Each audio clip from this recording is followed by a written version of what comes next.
Are we live? Going live? You are live. What is going on, everybody? RogersBase here with my live reaction to One Piece manga chapter 1131. Now, this is a really exciting chapter reaction stream for multiple reasons. One, because we're doing things a little bit differently in terms of how I'm going to be reacting, when I'm going to be reacting to certain things, and that'll make more sense later in the stream. Obviously, we're still going to start with my One Piece chapter reaction. Two, we are sponsored today.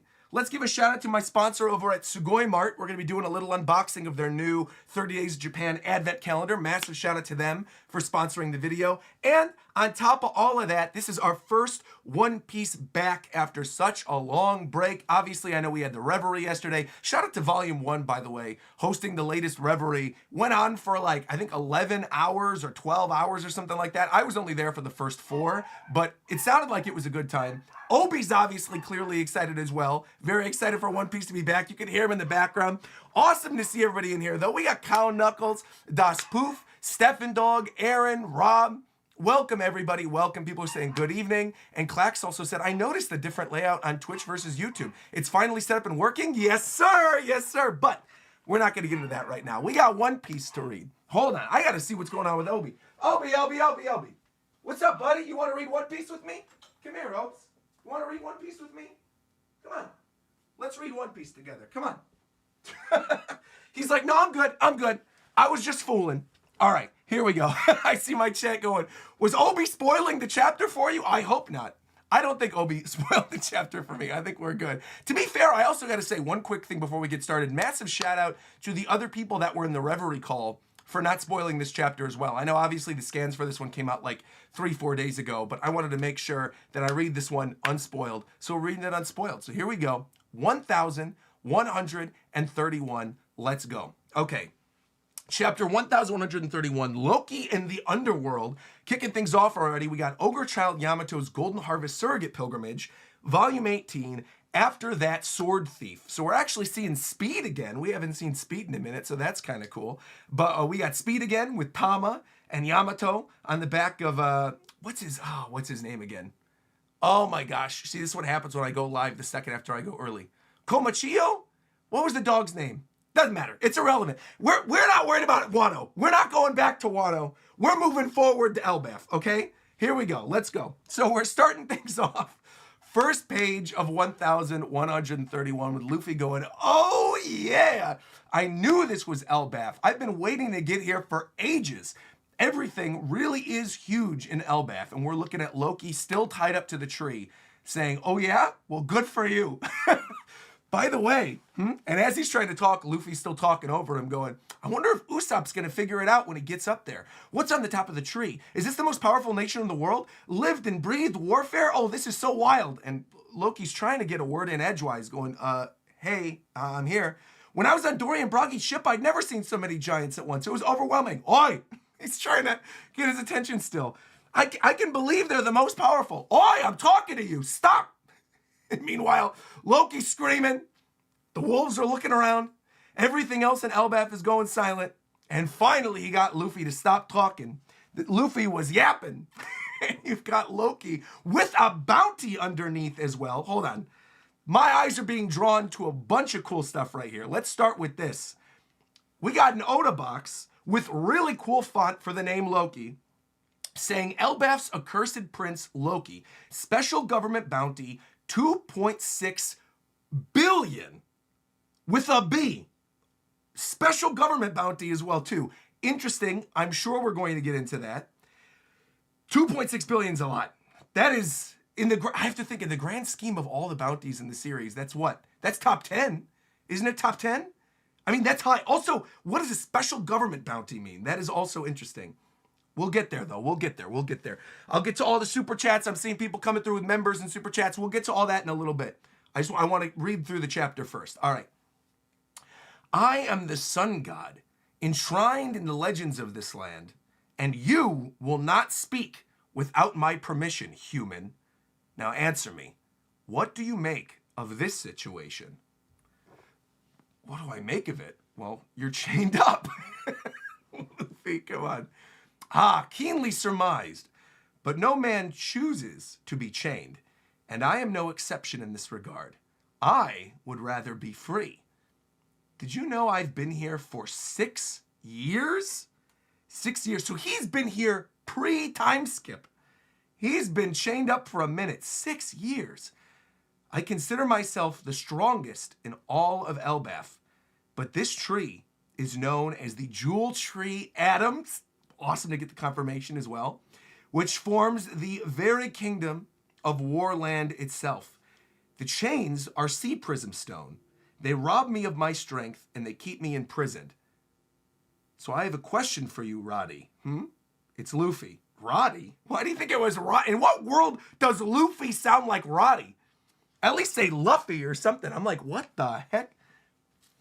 Do you want to make a deal, Luffy? A deal? You're a pirate, aren't you? If you should undo these chains that bind me, I will offer to completely eliminate one rival pirate crew of your choosing. What do you say? The key should be somewhere in the village. Now look, if you'd rather not, I won't force your hand, but... And Luffy's just like ignoring all this. He's just taking in the glory of Elbaf, looking all the way around like, what's going on here? Oh, but I didn't mention, this is the lowest plane of Elbaf, the underworld. This is a place that no one dares venture into. Luffy still stands silent. See, Luffy is goofy and stupid sometimes. He's running his mouth at the very beginning of this chapter, but realistically, he knows when to calm down and listen. He's throwing information at him. We're getting bounties. He's talking about how he's the strongest in the world. He's given this offer about eliminating one pirate crew, and Luffy suddenly has nothing to say. Interesting. Those judged to be criminals are dropped down here. This place is their prison and their execution yard. Dig into the snow around you, and you'll find the bones of both giant and man alike. Interesting. What is this Yeti creature coming out of the ground? You got this like Yeti picking up a tree? These mountains have existed for tens of thousands of years. And in our mythology, we call this the first world. Okay, and now you got like a giant snake. Ooh, what are these beasts? So that wasn't a Yeti, that was like a gorilla Yeti thing. And then you got a polar bear over there and a giant snake. Well, also, this wolf is sick looking with the scar on his face. This is a place where the sun is only a dead memory, foolish human. Now, I don't know what brought you into these snowy peaks, but you'd best be wary of the wild beasts. It sounded like Gruntilda from Banjo-Kazooie for a second there. A great and deadly sentinel prowls each and every mountain. And since I was a lad, they've all been friends of mine.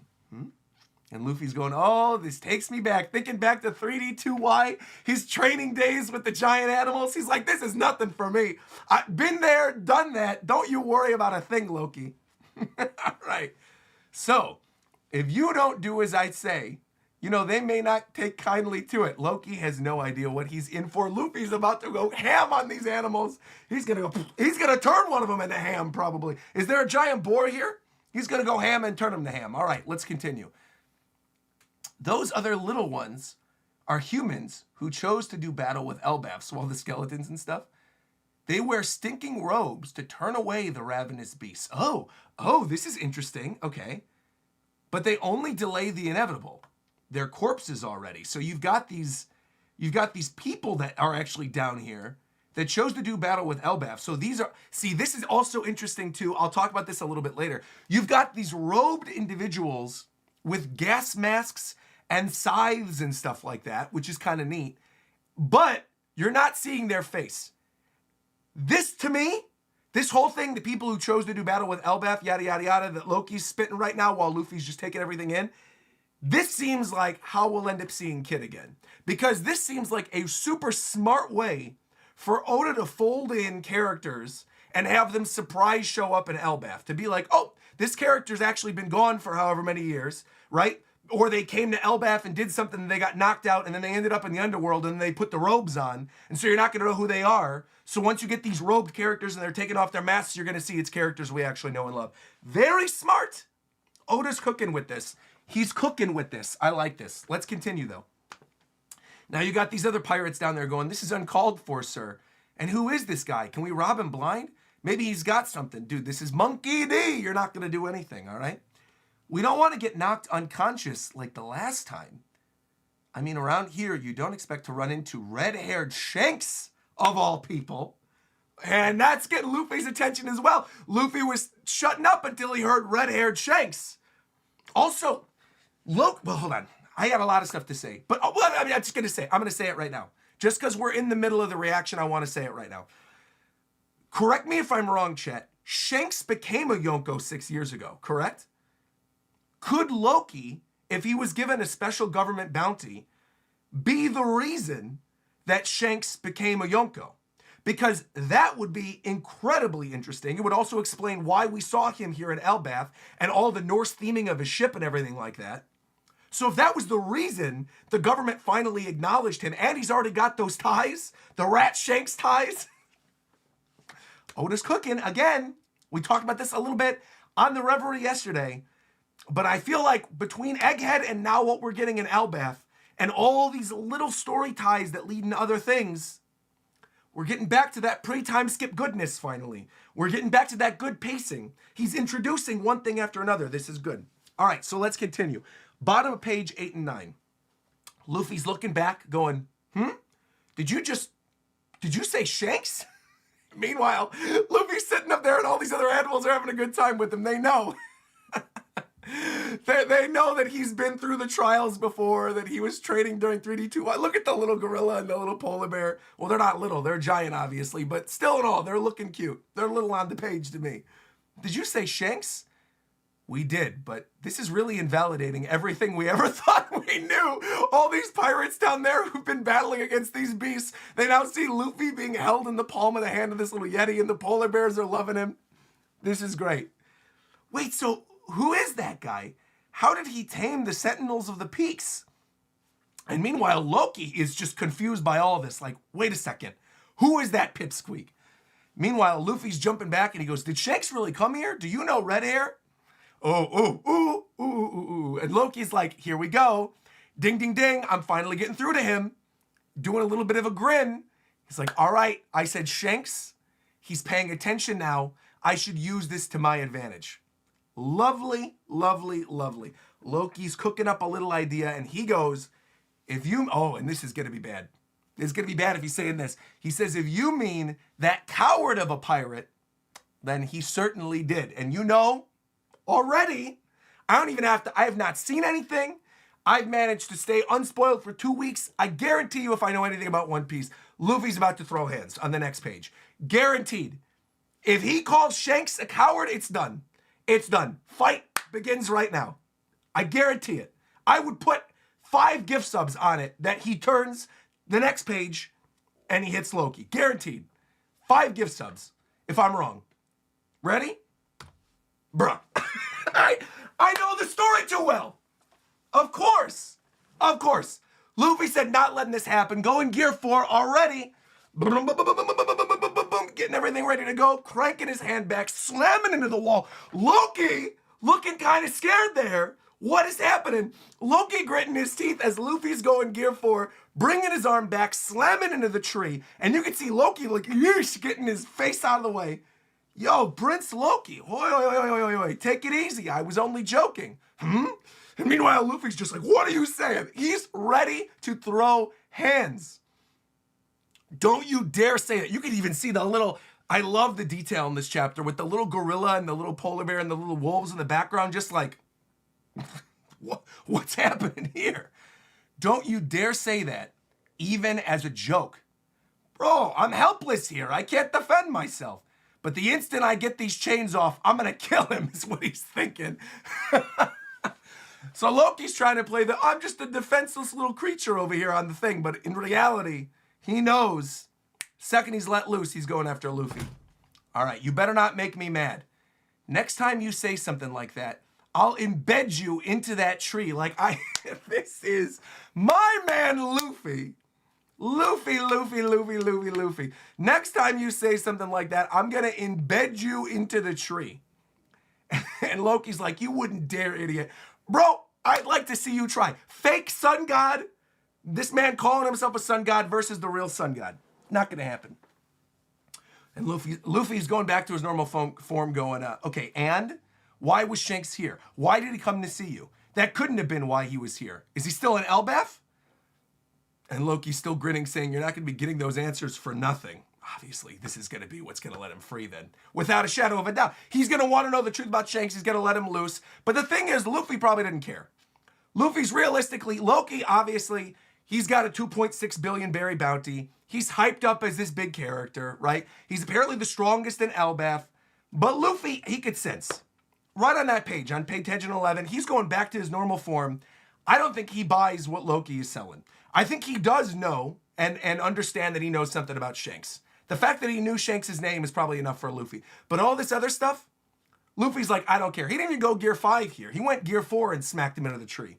The second he goes Gear 5 and like wraps the tree around him like a scarf and then does some Looney Tunes stuff, it's over, bro. Loki does not have a chance. Loki does not have a chance. I'm telling you. I also feel like I don't believe what Loki is selling. He's saying I'm the strongest in Elbaf and all this. Maybe he is. Maybe it did actually take all the giants chaining him up. But I got questions. Like, wasn't he going to get married to one of Big Mom's kids? Shanks, again, became a Yonko 6 years ago. I don't think the Kings stopped him. I think it could have been Shanks. I don't necessarily think it was like all the giants in Elbaf. So there's some stuff going on here that I feel like we're going to get more answers to over time. But this is good so far. All right. Let's continue. So we're moving on from the Loki stuff then, picking back up with the Alabasta squad. So you got Zoro and Sanji and Nami and Chopper and Usopp running over here saying, look out, it's really shaking. Yo, I'm going to die over here. Is that what I think it is? Somebody's coming, but I don't know who it is. And that's obviously Road running. He looks all charred up like he got hit by lightning. This is probably whoever was under that sun god mask. I knew it. Meanwhile, he's running down the bridge. Wait, behind him is that female warrior and a chubby one. They're chasing him and they're carrying the Sunny. The Sunny's there. What's going on?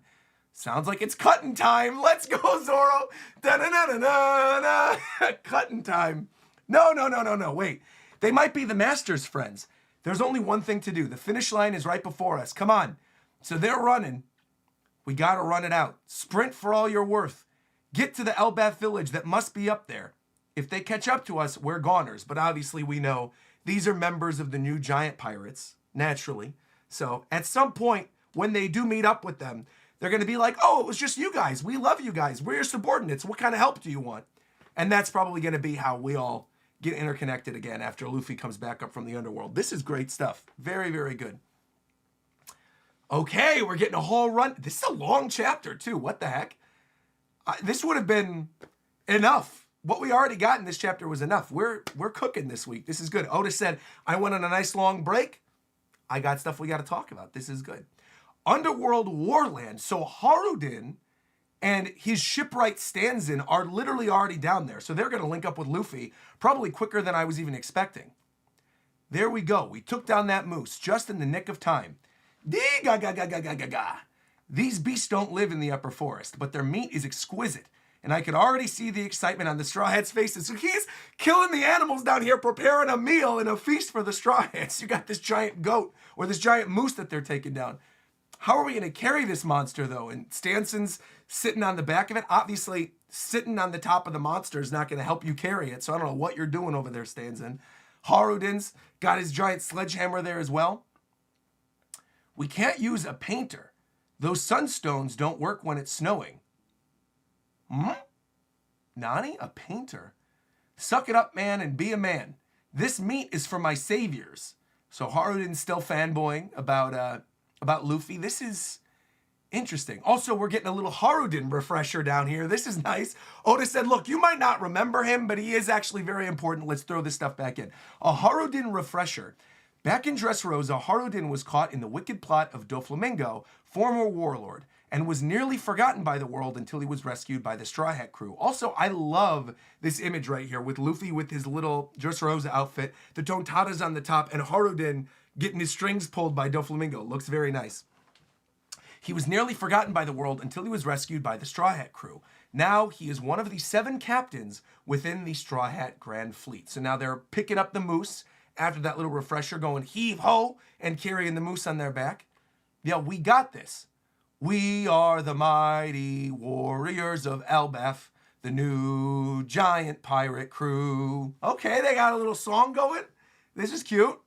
I also like the way that they actually wrote the thing out where I don't even know the music and I feel like I already got the melody just from reading what was on the page. That's great.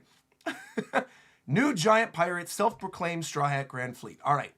A pirate crew of 5 younger giants from the generation after Dory and Broggy. And now we're seeing all of them. We have now seen all of them in real time within Elbaf. Obviously Goldberg and Gerd and Rode, or Rodo, I guess is his official pronunciation. But Rodo, Gerd, and Goldberg, they're running up on the top. Stanzen and Harudin are down in the underworld. So really, we don't have to take a long time throughout the course of the story arc to reunite with them. We're literally already here, which is phenomenal. I like that he's given the refreshers. I like that we're moving through this. I like that we're getting information with Loki. The chapter's not even done yet, so this is good. Okay, what am I looking at here? The scene near Elbaf. I'm looking at Robin with her old hair. My eyes just immediately drew to the bottom of the page. The scene near Elbaf. What do you think, Robin? I've never cut a woman's hair before, and I was nervous about doing it. My heart would have been racing if I had one. Yo! Skull joke. And meanwhile, Lilith, still enamored with the crew, is going, yeah! Don't you? You don't have a heart? That's so unscientific. And meanwhile, Bonnie's freaking out about Robin's hairstyle, saying, you look really cute, Robin. I haven't seen that look on you in ages. That's stunning. Well done, Brooke. Oh, my goodness gracious. Look, I'm not a fan of bangs. You guys know this. We've talked about this before. I'm not a fan of bangs. I've never been a fan of bangs. But Robin looks cute like this. I'm not going to... Obviously, this is how we first met Robin in the beginning. So I'm good. I'm good with this. I'm cool with this. Happy to see you back, pre-time skip Robin. This is going to make a lot of people very, very happy. And she's saying, it's perfect. Thank you, Brooke. This is very cute. And he's like, yo, happy to help. So you wanted the look that you had when you met Saul. Makes a lot of sense because they're going to see Saul, obviously. In Elbaf, they're going to reunite. She wants to have that moment of connection with him again where they could be reminded. So it's the look you had when you met Saul. He'll be especially happy to see it. Oh, man. I just know this reunion is going to have me bawling. That's the hairstyle we remember too, Robin. And all the other... Because Oimo, that's right. See, oh, this is so good. I'm telling you, bro. I'll get into it in my review. But again, I said this last week. I said this pretty much since the end of Egghead Island. There is a clear distinction between these types of chapters and what we got in Wano and prior. There's a clear distinction because obviously, right, like this little thing with Oimo and Kashi and bringing this back, of course they're going to remember that. Of course they are. That's the last time they saw her was all the stuff at Annie's lobby. Everything else has been, I love this. I love everything about this. I'm ranting and I'm raving, but I'm loving it. And we still got more to the chapter. So let me continue reading, all right? Hold on. The mists have cleared, land ahoy, prepare to moor. That island of giants is absolutely gigantic. We got to have a toast when we get to harbor. And they're all going, yeah, all right. Elbaf. Uh-oh. Hold on. Uh-oh. Okay, I'm sorry. Wait. Wait. I shouldn't be laughing at this, but I have to. I can't believe. Steven, you got to tell me if this was the actual translation or not. This is crazy. This is like crucify or chill level with this translation. What is this? We're in Elbaf, and it says big trouble. It's Dr. Saul, and this man full-on life alerted and said he's fallen and can't get up. There is simply no way. They threw a life alert reference at the end of the chapter. It's Dr. Saul. He's fallen and he won't get up. Come on, bro. I need to know. I'm going to ask Steven. I'm literally going to DM him after this. I want to know if that was actually what Oda wrote or if he took a little bit of translator leeway with that, because that is very, very funny. I've fallen and I can't get up. Wow. Okay. So Saul has been knocked down. right at the same time that Robin's changing her hair back and is pulling up to Elbaf and excited to meet her, and they're going to all have a toast when they get to the harbor, and we've seen all the big giants. I feel like, obviously, Saul's going to be fine. There's no way that you hype up all the stuff with Saul and Robin's reunion and then have Saul die before she even gets there. That would be absolutely wild if that's the case. All right. That's it. To be continued. Chapter 1131 end. We are at the end of the chapter. Lovely, lovely, lovely, lovely chapter this week. There is so much to go over in this one.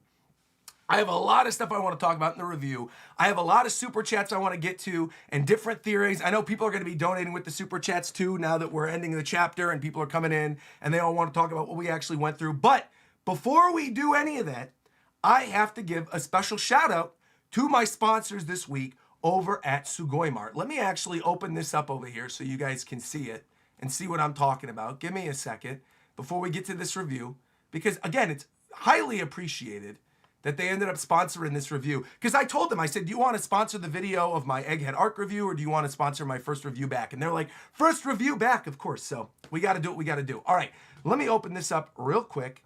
Go over to this other scene. Bada bing. Look how nice. By the way, you guys who are watching on Twitch, you're not seeing all of the glorious little editing that I'm doing live. But you guys watching on YouTube, look at this. Bada bing. We're on the manga reaction one. Bada boom. Now we're here with the different camera with the nice little use Roger 10 to get 10% off your Sugoi Mart 30 Days of Japan calendar. Beautiful. No, but real quick, I want to give a shout out to my sponsors this week over at Sugoi Mart. For those of you who don't know what Sugoi Mart is, they sell really cool Japanese goods and snacks and collectibles. And they, just for the holiday season, came out with this awesome 30 Days of Japan Japanese treats and gift advent calendars, which I think are super cute. I grew up loving advent calendars. They were a huge part of my childhood. Whenever we had Christmas, I would get like the Pokemon card advent calendars, or you'd get the little Lego advent calendars, and they were just fun. You wake up every day, you pulled a little shelf out, you see what little goodie was left for you. The only difference is that this time around with Sugoi Mart, they're all really cool little Japanese goodies. And so what I figured we would do for my little special plug for Sugoi Mart and for their advent calendars, we're going to actually do a quick taste test of what they got. I see people in the chat going, this looks pretty good already. See? That's what I'm saying. We also got, Mackenzie in the chat saying Sugoi Mart is also a sponsor of one of my favorite anime podcasts. Let's go. Beautiful. All right. So without any further ado, I'm going to let you guys open this up. I don't want to open all of them because I obviously want to save these for myself, but I'm going to let you guys see the inside and you guys could choose one. Which one do you want me to pull? Give me a number.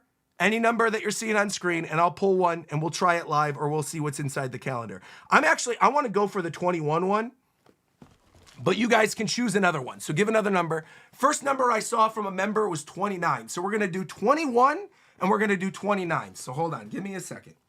First for 21, what's in here? What do we got? The little shelves are seriously so cute. Here, I'm going to lay this out here so you guys can see it. What's in 21? Oh, Gigi! Oh, this is cute. Now, obviously, you guys know, if you're a fan of the YouTube channel, you know I like Studio Ghibli. 21, look at this little Gigi toy from Kiki's. Oh, man, Reagan is going to love this. Right now, Reagan is currently out of the house, but when she gets back, oh, man, look at the cute little Gigi toy. I actually haven't even seen these anywhere. What is this from? It says the back, 1989. So is this like an old retro Ghibli toy? That is super cool. I was not expecting that. Awesome. So we got a little Gigi in this one, and then you guys said pull 29?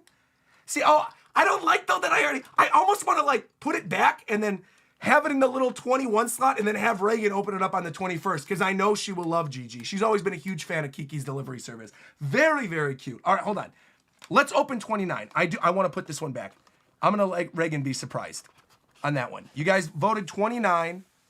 Let's see. Open this up. Also, even the way this thing folds out is cool. Like, look at the design of the box.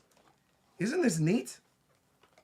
We got all the little shelves and they're all in there and it folds out. All right, 29. 29's right here. Let's see. Now this one is a little sushi. So I think this one's going to have food in it. Let's open this up and see. Hopefully you chose well, says Stefan Dog. We're going to wait and see. Well, it looks like it's a snack. Hold on. Meiji. Oh, these look kind of good. Wait a minute. Here. Check this out. They're like little strawberry chocolate snacks. At least I'm assuming that's what these are. We're going to do a live taste test. Here we go. As part of the Sugoi Mart sponsorship, let's try this. They're cute little... Oh, they smell good. Ooh, they smell really good. They're like little strawberry... Yeah, they're like little Hershey's... Oh, man, that's got an aftertaste, too. That's good. They're like little Hershey's Kisses, basically. But it's got like a strawberry flavor, and it's like a natural strawberry flavor. It's not like super sweet. And it doesn't really taste artificial. It tastes like actual strawberries. Oh, this is fun. This is fun. Sugoi Mart. I see you. I respect you. And I appreciate you sponsoring me. But genuinely, this is really cute. Man. Oh, I love these. Hold on. Wait, I'm going to pop a couple more in my mouth. Hold on.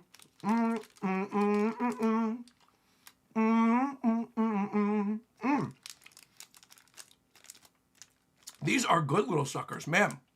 Meiji, yeah, they're like strawberry, chocolate, Hershey thingies. Delicious. Really good. All gone.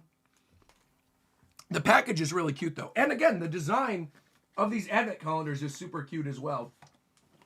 You can see on the side it says, embark on a thrilling month-long journey with our 30 Days of Japan calendar.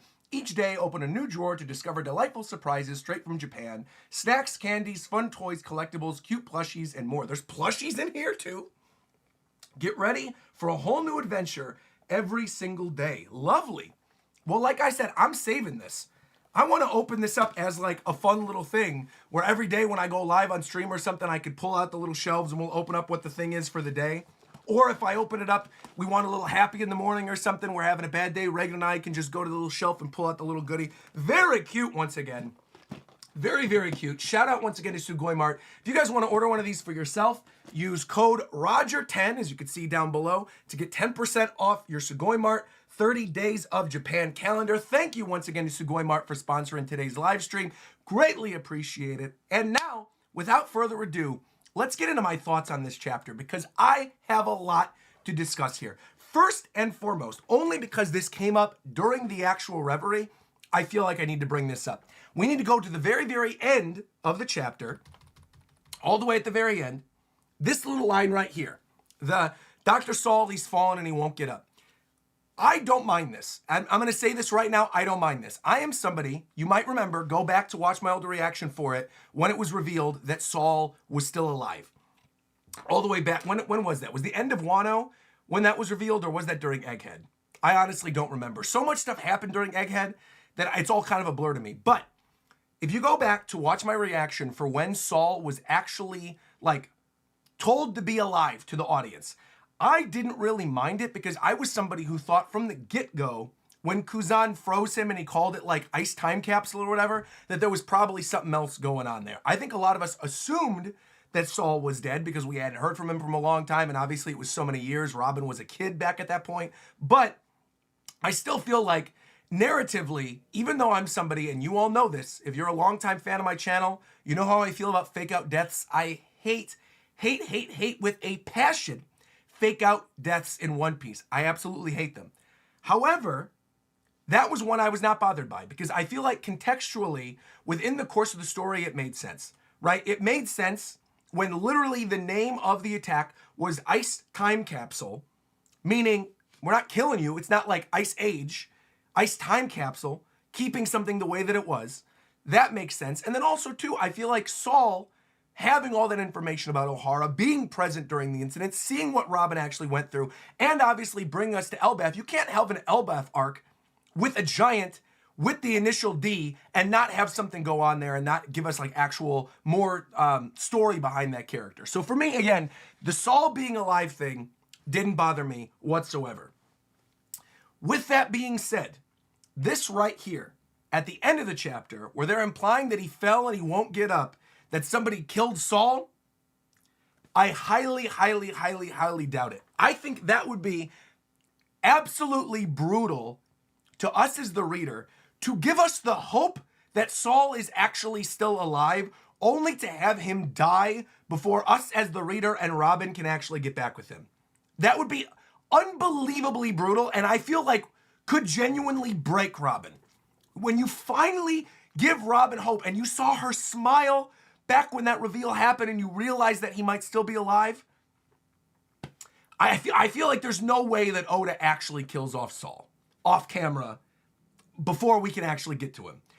Maybe there's a chance of that. There's always a chance of that, right? Oda zigs when people think he's going to zag. There's always a chance of something.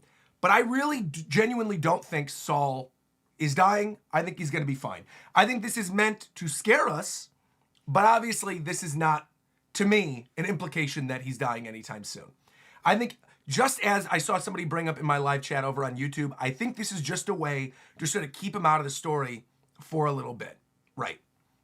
And I'm seeing Guido in the chat going, bro, Oda would be evil if he does that, though. Again, he might. He very well might.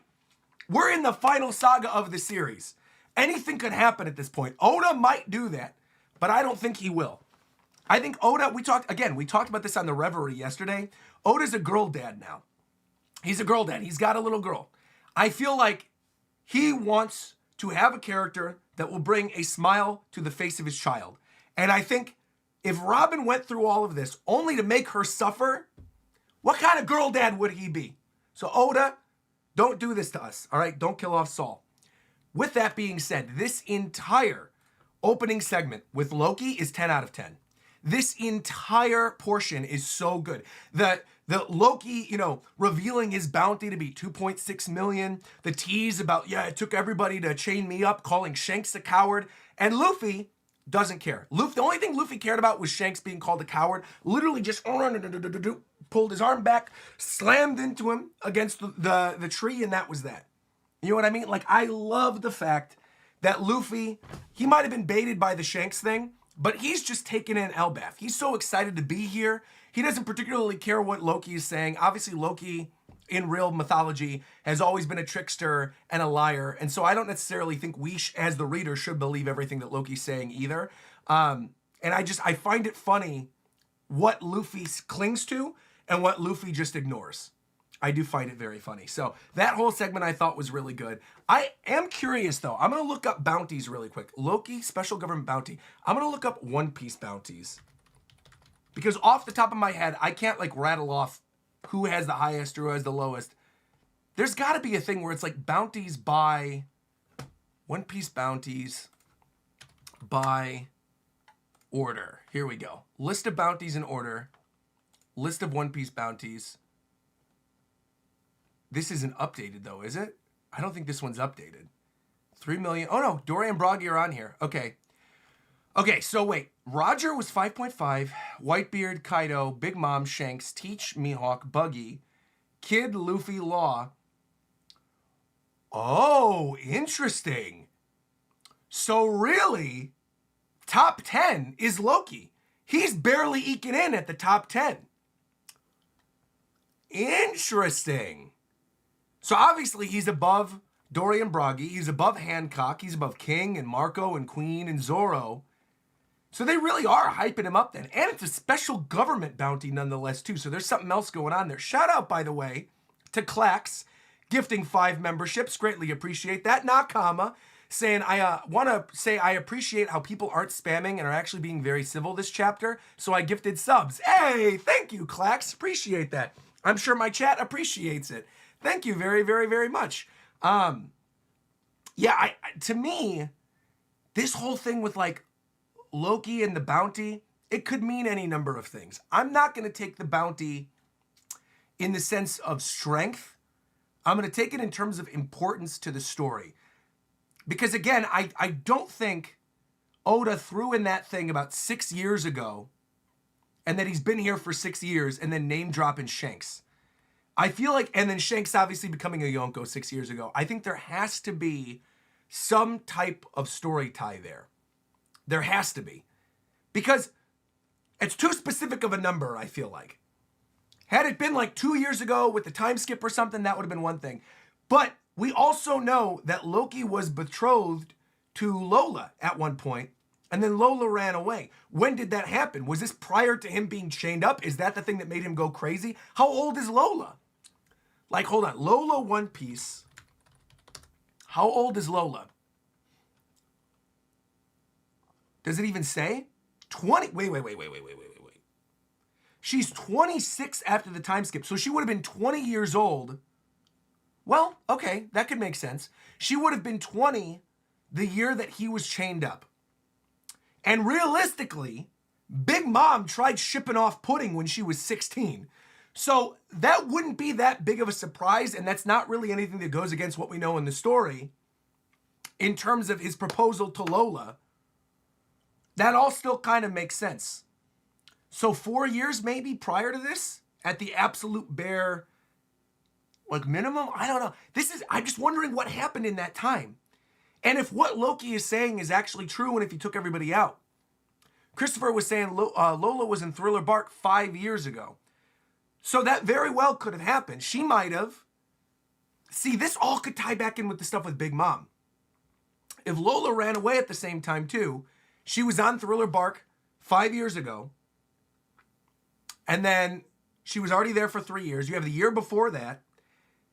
And we already know the stuff with Big Mom's flashback when she was a kid, when she took out the elders within the village. I'm wondering, we're in the review portion, by the way, Mystic. Saying, is this the review portion or the super chats? We just got here. We're in the review portion right now. Welcome to the stream. Welcome.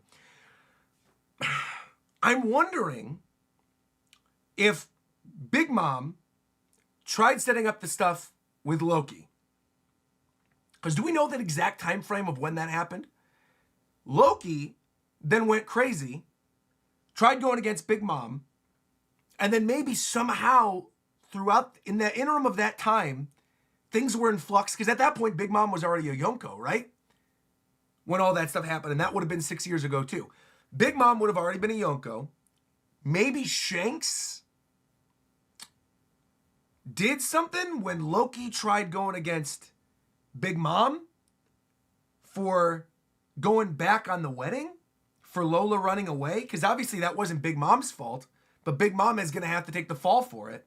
And Big Mom has bad history with Elbath. I'm just wondering, timing-wise, if he's been chained up for 6 years and he still has a bounty of $2.6 billion, that what could have happened within that time? Because looking back at those bounties, Shanks is currently at 4.04. His first bounty was $1 billion. $1,040,000 was Shanks's first bounty. Was this prior to becoming a Yonko, or was that his first bounty as a Yonko? Is also interesting to note too. That could open a whole other can of worms up, because if he was at 1 billion, chained up Loki had to make up this whole story about the giants coming together to have to put him there because he's too ashamed by the fact that Shanks is actually the one who did it. And then he is named a Yonko because of that feat. And because Loki is still left alive, they put a special government bounty on his head to make sure that he never gets out. Shanks had a billionberry bounty when he met Luffy. And when he stopped him 6 years ago, that's probably what made him Yonko. Interesting. The timing is, obviously this is all stuff we're going to get answered at some point within this story arc, but I do feel that him giving that exact time frame and knowing what we know in the story with Big Mom and with Shanks and with Loki and Lola and the bounties and the rest of the world at large, and the fact that this is the biggest bounty still, regardless of whether or not Loki is lying about the other giants coming together to chain him up on the tree, whether it was just Shanks or it was the other giants, regardless of any of that, right? At the end of the day, he still has the biggest bounty of any of the giants. The two closest are Dory and Bragi, and they're at, what, 1.8? And that's only because of what happened on Egghead Island. So to have a bounty 800 million higher than Dory and Bragi, when they literally stepped up against the world government's bigwigs, the Gorosei, he must have done something. Which is why I think he's not just like flubbing all this, and he's not just lying and making up stuff. I do think Loki actually did something major. Or knows something major is the other thing. Also, his initial statement to Luffy I find fascinating. That initial statement to Luffy where he says, Luffy, look, if you undo the chains that bind me, I'll offer to completely eliminate one pirate crew of your choosing. I wonder if he would have actually held to that deal. Or if that somehow, some way, is going to tie into Ragnarok. And then in some way, Loki actually keeps his promise. Because I don't think he's going to. Because Loki, even later in the chapter, says that thing when Luffy punches him. He's like, oh, when I get out of here, I'm going to kill him. But that could open up a whole nother can of worms going into Final War, which is also Ragnarok, right? Within the theming of the One Piece world, Ragnarok, the end of all things, Final War, Warland, all this other stuff. If Loki is able to make it out of Elbaf and roams free during Final War and is strong enough to take out an entire major pirate crew by himself, that could be really cool for the story. Because there's a lot of pirates that are running around right now. Obviously, we're in the final saga. There's going to be a lot of other pirates that we haven't seen in a while that are all going to be going after the One Piece. They're going to be trying to find this information. Other supernovas and stuff that are probably going to be going after it that we haven't seen in a long time. Some of which are allied with Luffy. Some of them, obviously ran away from Wano, tail between their legs. Stuff is still being set up here. I do wonder who that pirate crew is going to eventually be. I think that line of him mentioning, I will eliminate one rival pirate crew of your choosing, is going to amount to something. Even if obviously everything has changed. Luffy punched him. He started bringing up Shanks. He called Shanks a coward, regardless of whether or not Shanks is the one who chained him up, whatever. I do think that's setting up for something, the 1v1 thing. Interesting. Yeah, I love that. Again, this whole opening bit with Loki, I think, was very good. Again, I loved the stuff with the giant animals calling back to 3D2Y. I thought was super cute as well. I'm seeing James in the chat saying Loki for Straw Hat Crew. Replace Robin with Loki. Get out of here. Impossible. Impossible. James, you're fired again. my thumbnail artist is fired. How dare you even bring that up, James? To say that Loki could join the Straw Hat Crew and you'd get rid of Robin, you're fired. You're out of here. You're done. I'm looking for a new thumbnail artist. First you disrespect Banjo-Kazooie. Now you disrespect Robin. You're out of here. You're done. It's over for you. Capiche? It's done. I'm calling up Steve Yurko right now. He's the new thumbnail artist. You're done, James. That reminds me, though, we got to pull up James's thumbnail art in a little bit. All right, no, but hold on. Let's continue with the chapter. Now, I loved this whole thing, like I said, with the animals. I kind of already talked about it during my reaction, so I'm not going to dive too much into it in the review portion. But again, I think Oda's setting up the stuff with the pirates that went against Elbaf, who are in the underworld, all being in these cloaks to hide from the giant animals, is a really interesting way to have him potentially hide other characters that are present in Elbaf, have not been seen in a long time, or have been defeated in Elbaf. Like I said, I think this could be a really cool way to maybe fold back in the Kid Pirates. Last we saw Kid and Killer, they were chilling on the bottom of the sea. But the underworld is like the base of Elbaf. Who's to say that some of the other pirate crew members from Kid's crew didn't wash ashore and then put on these cloaks and are hiding from these giant animals? So I do think there is something else going on there. Yeah. Very, very interesting stuff. I liked all that. I liked that little interaction with Luffy. And again, I like the fact that you've got the Straw Hats running away from these new giant pirates, thinking that they're super scary and they might not be able to fight them. I mean, Zoro's ready to fight. He's like, it's cutting time. He was ready to attack. But Usopp and Nami and even Sanji and Chopper, they're getting the hell out of there. They don't want to have to fight with these dudes. It's going to be very interesting when they all sort of come together and we see, oh no, actually, we're on your side. We're going to help you. Because I'm assuming that's going to be the Straw Hats' way out of the underworld. Obviously, the giants can come and go as they please. My assumption is going to end up being that the Straw Hats, probably within the next chapter or so, meet up with the other new giant pirates. We already know in this chapter, Haruden and Stanzen are down there too, and Luffy's down there as well. I feel like Luffy is probably not going to meet up with the others until after he's already freed Loki, is my guess. But I do think the other new giant pirates are going to meet up with the other Straw Hat characters. And then I think the other group of Straw Hat characters, the non-Alabasta crew that just read the newspaper with Vivi, with the X, that are coming back to Elbaf proper, are probably going to meet up with them after the new giant pirates have already met up with the other good Straw Hats, and they've all come to terms with the fact that, like, we're all good. We're all on the same side. Because that would be a really easy way for Oda to just take them all up to the next level of Elbaf. You know what I mean? Because, like, we're down here in the underworld right now, and we obviously still have stuff that we need to do, right? Loki's got to be freed for the story to go anywhere. So at some point, Loki's got to be freed. Luffy's probably going to be the one that frees him, or he tricks his way out of it, or he says something else about Shanks. And then Haruden and Stanzen meet up with the other new giant pirates. They see the Straw Hats, and they make their way to the second level. And then maybe Luffy meets them up on the second level after Loki has already been freed. Or maybe that's how it happens. Maybe you get like the new giant pirates and the Alabasta crew making their way up to the second level, while Luffy chases Loki up to the second level. And that's when you sort of reach the, what's it called? The layer that has like the cannonballs on it and everything. There was a little bit, someone did a map I saw on Twitter a while ago. I really, really liked it. Of all the little details that are on that one giant map of the tree in Elbaf. And you could see like the little, the cannons that are aimed out. You could see the little castle that's up there as well. So again, I do feel like that is going to be the proper warland. That's going to be when you're actually seeing fights. That's when I think we're going to see the action. But I'm not really starving for any of that right now. I feel like the setup with Elbaf has been very good. It's been at a very, very nice pace.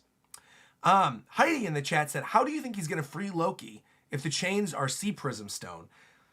I mean, Luffy's Gear 5 at this point. Can't he just like turn the tree into a carpet or something and like roll it up and then like slide the chains off? That's the whole thing with Luffy. Luffy can do whatever he wants. And even if he's chained up to the tree, he could still like bash the tree to the point where the tree... And actually, I'm saying this, and I'm sort of putting things together in my head as I'm saying this out loud. The giants worship that tree, right? The Atom Tree is like part of their mythology. The Atom Tree is very important to them.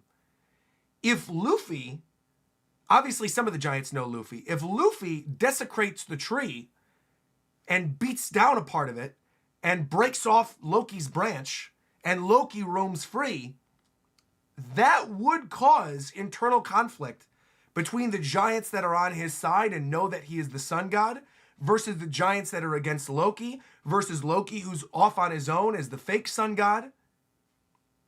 Like, there's a lot of stuff that they can do with that to cause an internal conflict that wouldn't even require the stuff that I've been bringing up for months, which is that I think that Uruj and Eneru in some way are going to be folded into this story arc. You wouldn't even necessarily need them, as much as I would like to see Uruj do something. I feel like you could cause an internal conflict between the true sun god, the fake sun god, and the desecration of this tree. I don't know. Obi seems to agree with me, but we'll see. And again, the art this chapter I thought was excellent. And again, I know a lot of people are going to be happy that Robin's got her bangs back. Not my favorite hairstyle of Robin's, but it is what it is. And I'm going to have to live with it. And I know a lot of people are very happy. So I'll live with it. I also love seeing the little Obi emotes in my chat right now. That's super cute. Didn't Frankie get a piece of the Adam Tree to make this sunny? Well, we don't necessarily know, though, if the Giants are shipping that out. Because, hold on, I have to remember this. There's a lot of information in One Piece. Haruden, prior to the stuff that we're getting now, but post Dressrosa, was part of Buggy's delivery, right? Wasn't he working for Buggy's delivery? If that is the case, maybe the Giants, with a portion of the Atom Tree, make their money by selling the Atom Tree wood to the rest of the world. Obviously, the Atom Tree wood is rare. Frankie got some of the Atom Tree wood to make the Sunny. And obviously, there's got to be other Atom Tree wood out there. There's other major characters that use the Atom Tree wood. You guys are saying he quit after Dressrosa. He did? It was after Dressrosa? Oh, you're right. No, you're right. No. Sahid, you're right. You're right. He did. You're right. I'm remembering this now. Haruden was in the Buggy delivery service prior to entering Dressrosa. He was in it. We didn't see him. He was in it. But we found out post Dressrosa, which is why I'm getting confused. We found out post Dressrosa that he left the delivery service because they had that whole information reporting back to Buggy being like, where are the other giant pirates? Shouldn't they be making their deliveries? You're right. So he joined the Grand Fleet and he quit. Right. Huh. But that still doesn't go against what I was saying, is that maybe that's how some of these giants make their money, is that they break off portions of the tree and then sell the atom wood to shipwrights. Yeah, they were S-class mercenaries for Buggy pre-Grand Fleet. That's correct. Huh. I don't know. I still feel like internal conflict could happen if Luffy breaks open Loki. If he breaks free Loki, and Loki really did do some of the stuff that he said that he did, the Giants aren't going to forgive him for that like this. Either way, this is great. I like the setup. I think Elbaf has been great so far. This is another excellent setup chapter. Great introductions, lots of good story stuff. Even again, the little ties to like Oimo and Kashi remembering Robin's old hairstyle from Enies Lobby. It's great. It's great. And there's no break. So next week, bada bing, bada boom, we're going right back into it with another big chapter. You love to see it. Now, before we end, though, we got two other big things we got to do. We got to reveal the thumbnail. We got to do some super chats. So let's do this. Let's see. Thumbnail reveal. Let me open this up real quick to my other camera. And let's see. Thumbnail drive. Let's see what James cooked up for this week. James, thumbnail art. Let's see. Bro. What the hell is this? James, are you kidding me? You're unironically fired if this is the real... You're fired. You're actually fired. Hold on. I'm going to take the filter off so you guys can see this. Bro, what is this?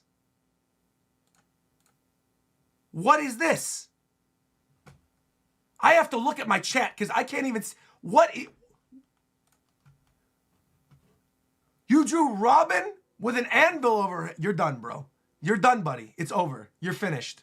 You're cooked. We went on a 2-week break and this is what you give me? Robin with an anvil on her head?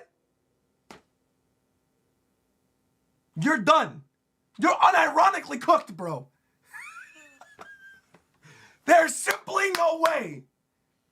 I swear, if I don't open this drive and see an artist's notes and that you did a real thumbnail, you're done. All right. Did you do an artist? You did. Okay. I'm telling you, you almost got fired. He wrote, JK, I don't actually hate Nico Robin. The real thumbnail is in the assets folder. Please don't fire me, James. Why do you hate Robin so much, though, James? Why do you hate Robin so much? This is ridiculous. All right, you're unfired. But this better be a fire thumbnail. If this thumbnail is garbage, if this is just an up-resed version of what you drew, come on now. Okay, this is great. Couldn't preview file. What is that? Hold on. I can see it from here, though. What do you mean can't preview file? Oh, okay. You know, okay. You cooked. James, you cooked. You cooked. I can't even lie. You cooked. This is beautiful. You put her in a little yellow turtleneck and you gave her the new haircut and you got Brooke. That's actually fire. The detail on this is very, very nice. You got the sheen on Robin's hair. You got Brooke thinking with the scissors. All right.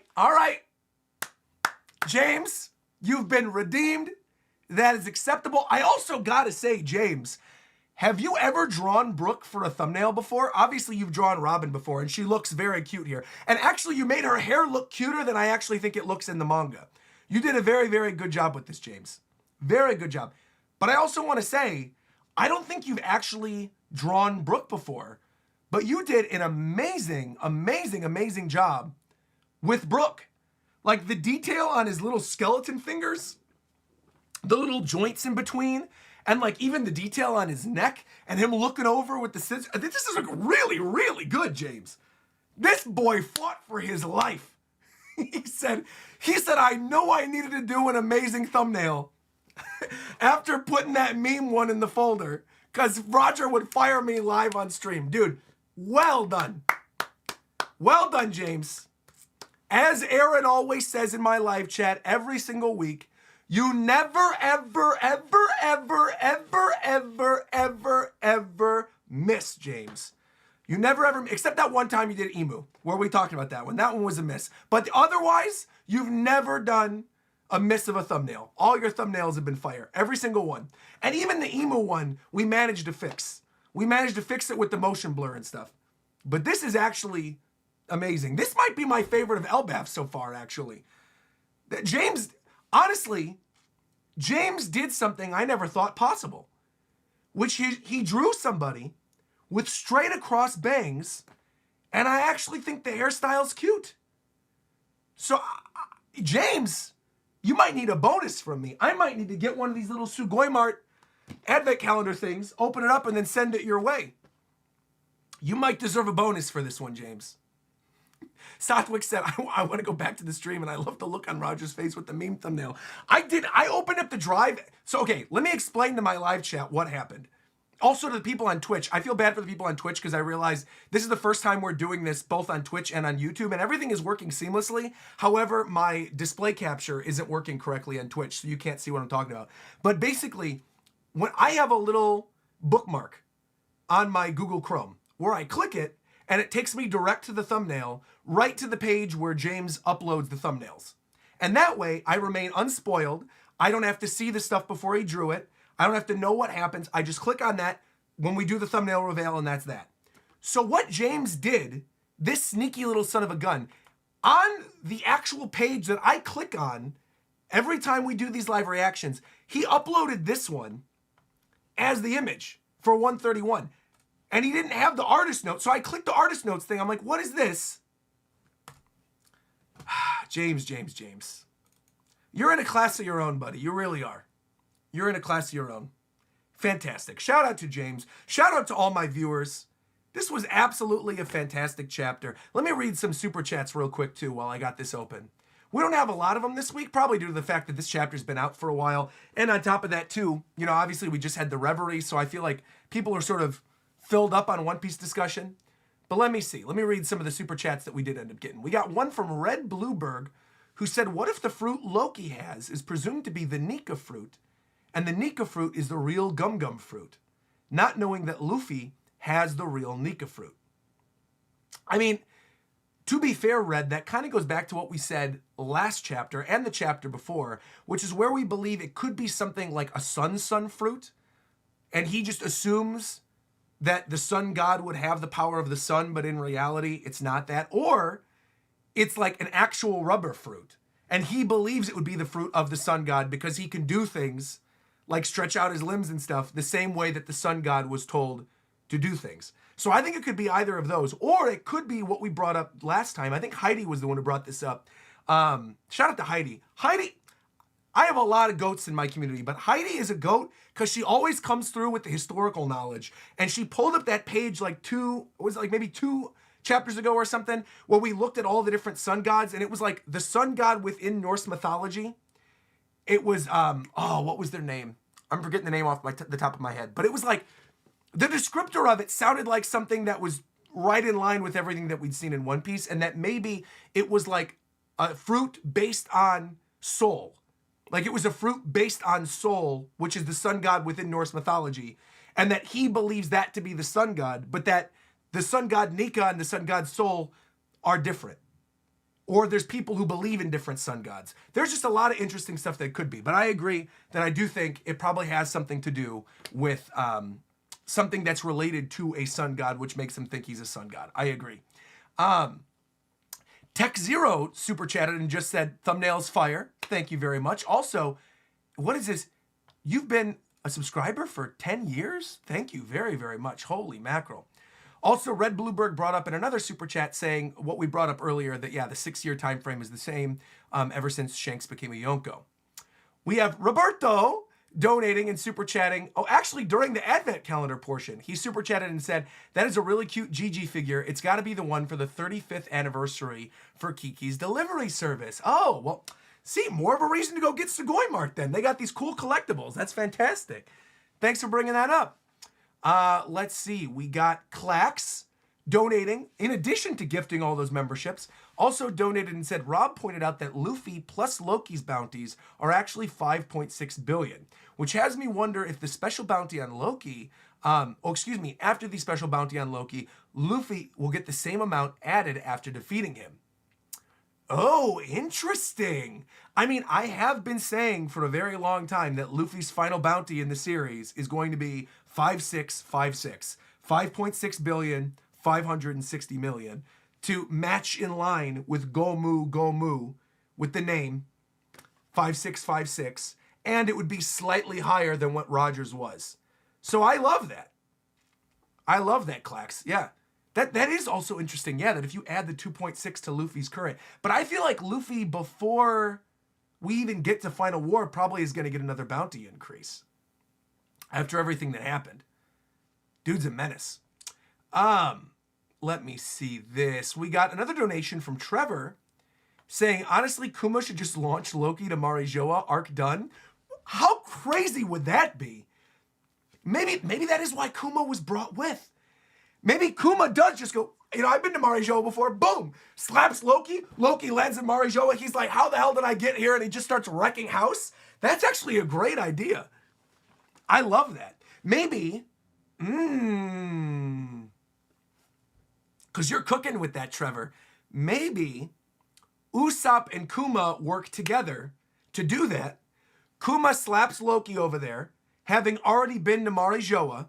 Loki lands in Marijoa, setting off Final War, right? Because we know that's going to happen with the world government. And then Usopp takes the credit for it amongst the other giant pirates and becomes the honored warrior of Elbaf. That's really, really cool. I love that. Also, Ronald is bringing up in my YouTube chat the whole thing with the hammer as well, right? Because in this chapter, hold on, let me open this up. Let's go back here real quick. Thank you for bringing that up, because I wanted to bring that up during my review portion, and then I forgot, but there was a lot of stuff going on in this chapter. You could see the giant hammer with Stanzen and with Haruden, and I do wonder if that is going to be something that Usopp will eventually wield, some type of giant hammer.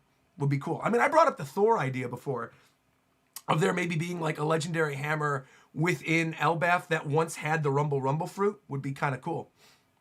I would love that. By the way, I have to give a massive shout out. We got a lot of members during this stream. Lucky98, Das Poof, Rob Harley, Clax gifting a bunch of members, Machuidi coming through with the membership, Roberto coming through with the membership. Thank you very, very, very much. And also Loki has the hammer as well. No, the Loki hammer is the one I was talking about with the Thor hammer. That's the one we brought up before. I thought you guys were talking about the one with Haruden and Stanzen, because they're meeting up with him right now. You guys are talking about, I also just realized I got to put the filter on. Uh-oh. Here we go. You're talking about, where is it? Where is it?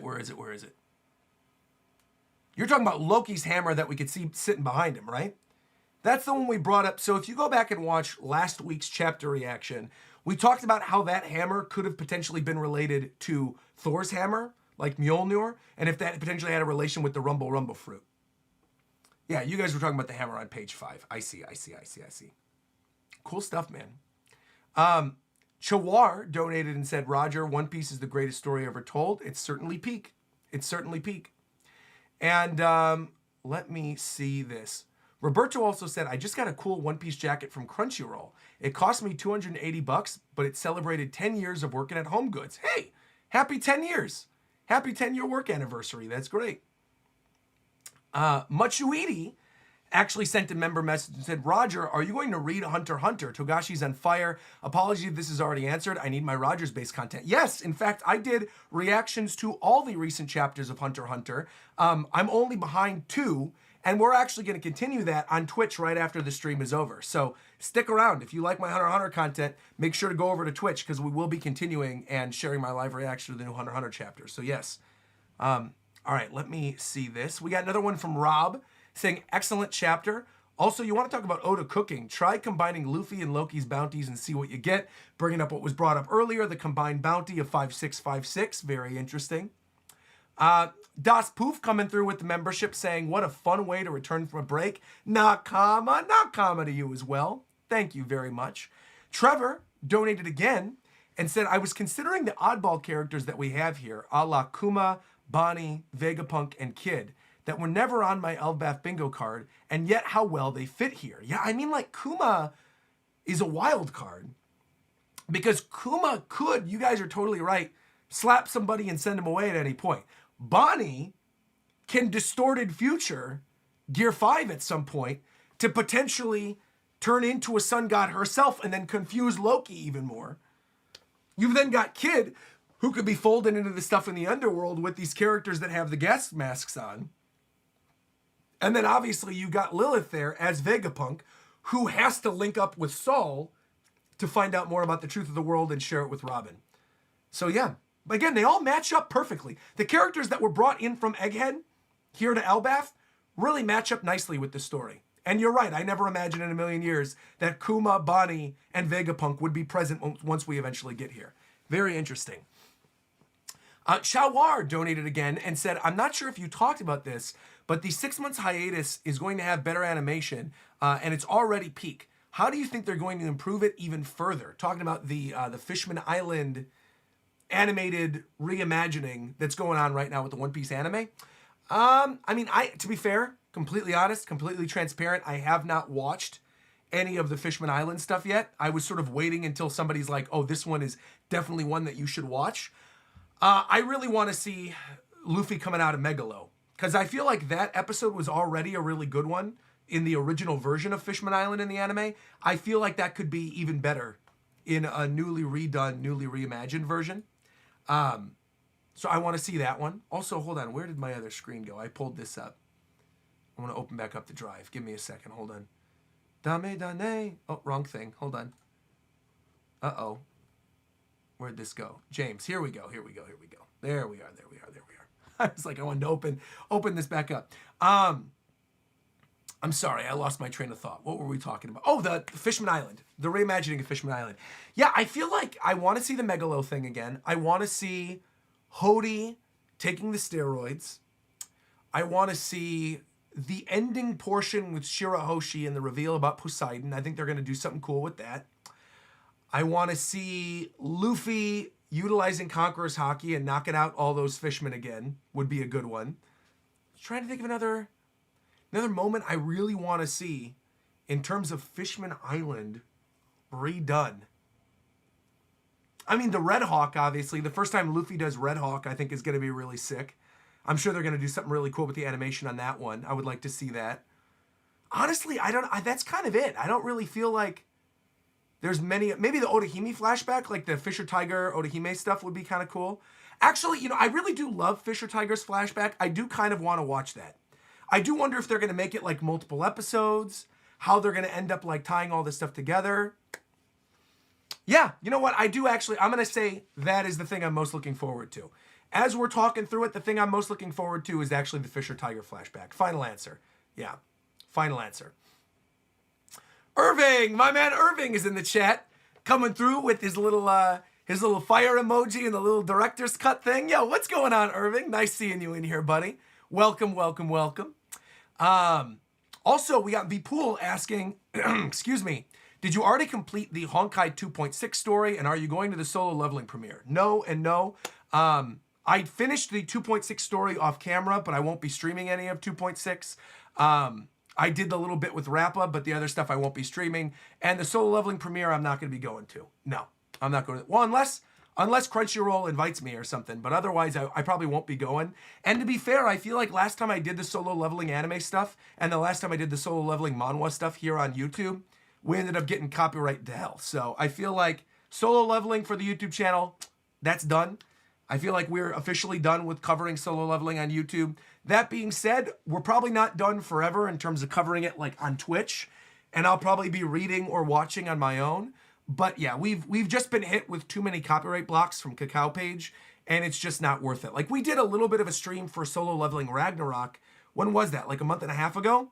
And literally the stream was fully filtered, and we still got hit with the copyright block. So at that point, it is what it is. There's nothing else I can do. Yeah.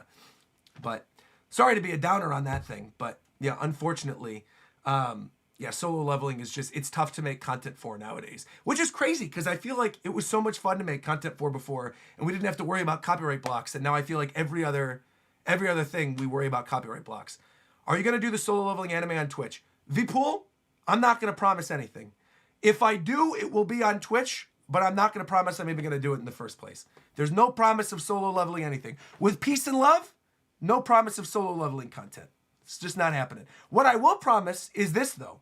Right now that we're at the end of the stream, I will be live on Twitch with my reaction to the 2 most recent chapters of Hunter x Hunter. So if you want to continue the fun today with more manga read-throughs and more Shonen Jump Sunday fun, make sure to jump on over to the Twitch stream, twitch.tv/RogersBase. We're going to continue the live reaction over there. We're going to read the 2 new episodes of Hunter x Hunter. I've already caught up to the other 2 before that. We did that up on the VOD channel, but we're going to be hopping on over to Twitch doing more of that. So if you're not following me on Twitch, go follow me on Twitch. Once again, I want to give a massive thank you to Sugoi Mart for sponsoring today's stream. Greatly appreciated, Sugoi Mart. And one other thing I also want to do, because people were asking me about it, I am now on Blue Sky. I am on Blue Sky. I already have my Twitter. I'm not going anywhere. But I know there's a lot of people that don't want to use Twitter anymore, that want to use Blue Sky. I am on Blue Sky. Just search RogersBase. I'm the only one on there. You can find me. And I'm going to be uploading and sharing all the same stuff that I put on Twitter over on Blue Sky. So go follow me there. I want to put together like a nice little social media docket thing where I could pull through all my different social media as I'm running through it. But yeah, once again, fantastic stream. Thank you once again to Sugoi Mart for sponsoring. Thank you to all of you who tuned in, all the people who super chatted, all the new members. Greatly appreciate it. Let me know what you thought of the chapter down in the comments below once the VOD goes live. Like, comment, subscribe, and until next time, I'll talk to you guys later. Nakama! And I'll see you guys next week because there's no break. Thankfully, there's no break. Love to see it. All right, take care.